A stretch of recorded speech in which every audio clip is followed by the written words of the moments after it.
శ్రీ మల్లికార్జున స్వామిని ఆలయ ప్రతిష్ఠ మహోత్సవాలు నేత్రపరంగా కొనసాగుతున్నాయి. స్వామివారిని దర్శించుకున్న యాదవుల జాతీయ మానవ హక్కుల పోరాట సమితి తెలంగాణ రాష్ట్ర అధ్యక్షులు కొక్కు దేవేందర్ యాదవ్ స్వామి దయ వల్ల ప్రజలంతా చల్లగా ఉండాలని అన్నారు. రాజన్న సిరిసిల్ల జిల్లా గంభీరావుపేట మండలం కోళ్లమద్ది గ్రామంలో శ్రీ మల్లికార్జున స్వామి ఆలయ ప్రతిష్ఠ వేడుకలకు శ్రీకృష్ణ యాదవ్ సంఘం సభ్యులు కన్నుల పండుగ నిర్వహిస్తున్నారు. మల్లన బోనాలు పట్నాలు అనంతరం కళ్యాణం నిర్వహించి అన్నదాన కార్యక్రమం చేపట్టారు. ఈ కళ్యాణానికి యాదవుల జాతీయ మానవ హక్కుల పోరాట సమితి తెలంగాణ రాష్ట్ర అధ్యక్షులు మాజీ సెస్ డైరెక్టర్ కొక్కు దేవేందర్ యాదవ్ మల్లికార్జున స్వామి దర్శించుకొని యాదవ్ సంఘం సభ్యులు ఘన స్వాగతం పలికి శాల్వాతో సత్కరించారు. ఈ కార్యక్రమంలో కోలమద్ది శ్రీకృష్ణ యాదవ సంఘ సభ్యులు, పలువురు నేతలు, నాయకులు, గ్రామ ప్రజలు తదితరులు పాల్గొన్నారు.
అదే వాడిన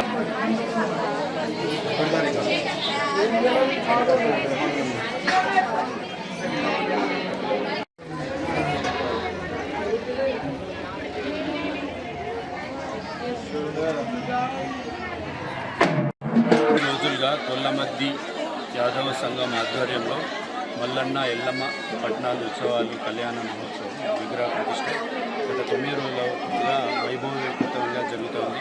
ఇవాళ మరి వారి ఈ గ్రామంలో మరి ఒక ఆహ్లాదకరమైనటువంటి వాతావరణంలో ఈ గుడి ఎల్లమ్మ మరియు ప్రయాసాలు కొట్టి వాళ్ళ వైభవయుతంగా ఉత్సవాలు జరుపుతున్నారు, ప్రతిష్ట మహోత్సవాలు జరుపుతున్నారు. వాళ్ళకు ఈ సంఘానికి హృదయపూర్వకంగా ధన్యవాదాలు తెలియజేస్తున్నాం.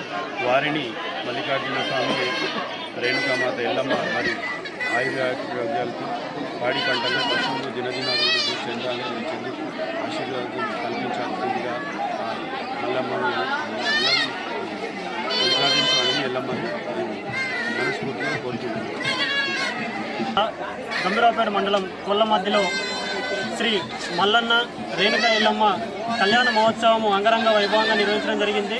కోళ్లమద్ది శ్రీకృష్ణ యాదవ సంఘం ఆహ్వానితం మేరకు జాతీయ యాదవ పోరాట రాష్ట్ర అధ్యక్షుడు కొక్కు దేవేందర్ యాదవ్, అదేవిధంగా నేను మా సభ్యులందరం కలిసి కూడా ఇటు కళ్యాణ మహోత్సవంలో పాల్గొనడం జరిగింది. అత్యంత వైభవంగా గత 9 రోజులుగా విగ్రహ ప్రతిష్ట కార్యక్రమము, అదేవిధంగా కళ్యాణ మహోత్సవం అంగరంగ వైభవంగా నిర్వహించడం జరిగింది. శ్రీ రేణుక ఎల్లమ్మ, అదేవిధంగా మల్లికార్జున స్వామి ఆశీస్సులు శ్రీ కోళ్లమద్ది గ్రామ ప్రజలకు, అదేవిధంగా యాదవ కుల సభ్యులందరికీ కూడా ఆశీస్సులు ఉండాలని చెప్పేసి వారి పాడి పంట ఒడ్డు గోద ఆయుర ఆరోగ్యంతో శ్రీ మల్లికార్జున స్వామి దీవెనలు ఉండాలని తెలియజేస్తున్నాను.